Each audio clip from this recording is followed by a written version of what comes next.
আজকে আমি আপনাদের সাথে সিম্পল একটি মজাদার রেসিপি শেয়ার করব। আসসালামু আলাইকুম, সবাই কেমন আছেন? আমি প্রথমে বাজারে যাই, ইলিশ মাছ একটা নেই, আরও কিছু মাছ নেই। আজকে আমি একটি ভ্লগ নিয়ে এসেছি এবং তার সাথে আপনাদের সাথে একটি রেসিপি শেয়ার করব।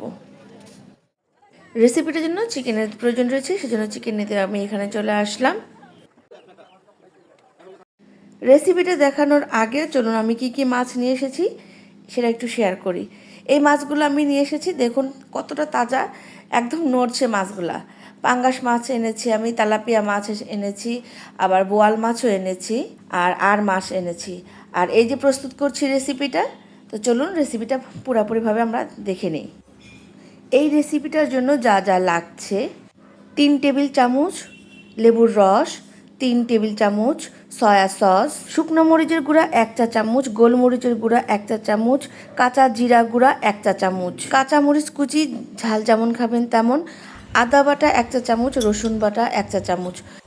এখন আমি আদা বাটা, রসুন বাটা, গোলমরিচের গুঁড়া অর্ধেকটা, শুকনো মরিচের গুঁড়া অর্ধেকটা নেব, সয়া সস নেব অর্ধেকটা, আর লেবুর রস নেব অর্ধেকটা। এগুলো দিয়ে আমি চিকেনটাকে ম্যারিনেট করে কিছুক্ষণ রেখে দিব। আমি যে রেসিপিটা প্রিপেয়ার করছি simple cashew nut pasta. Simple হলেও পাস্তাটা অনেক টেস্টি, রেস্টুরেন্টের মতো। আমি খুব সহজ উপায়ে আপনাদের কাছে তুলে ধরার চেষ্টা করেছি রেসিপিটা। আশা করি আপনাদের কাছে ভালো লাগবে। তাহলে চলুন পুরো রেসিপিটা দেখে আসি। ম্যারিনেট করা চিকেনটা আমি পাশে রেখে ভেজিটেবলটা প্রিপেয়ার করে নেব। ফুলকপি আর আলুগুলো আমি এভাবে কেটে আধা সিদ্ধ করে নিয়েছি, আর পাকা টমেটোগুলো আমি কুচি করে কেটে নিয়েছি। আর এদিকে পেঁয়াজ পাতাগুলো আমি কুচি করে কেটে নিচ্ছি।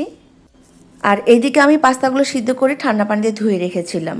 এইদিকে প্রয়োজন মতো তেল দিয়ে ম্যারিনেট করা চিকেনগুলো হালকা করে ভেজে নিব। চিকেনগুলো ভাজা হয়ে গেলে আমি অন্য পাত্রে উঠে নিব, আর এই তেলেই আমি কাজু বাদামগুলো ভেজে নিব। কাজু বাদামগুলো বেশি ভাজা যাবে না, হালকা করে ভাজা হয়ে গেলে উঠিয়ে নেব। কাজু বাদামগুলো যখন হালকা একটু ব্রাউনিশ হবে তখন উঠিয়ে নিচ্ছি আমি এখন। এইদিকে অন্য পাত্রে আমি তেল ঢেলে দিচ্ছি। এখানে আমি 2টা ডিম ফেটিয়ে নিয়েছি।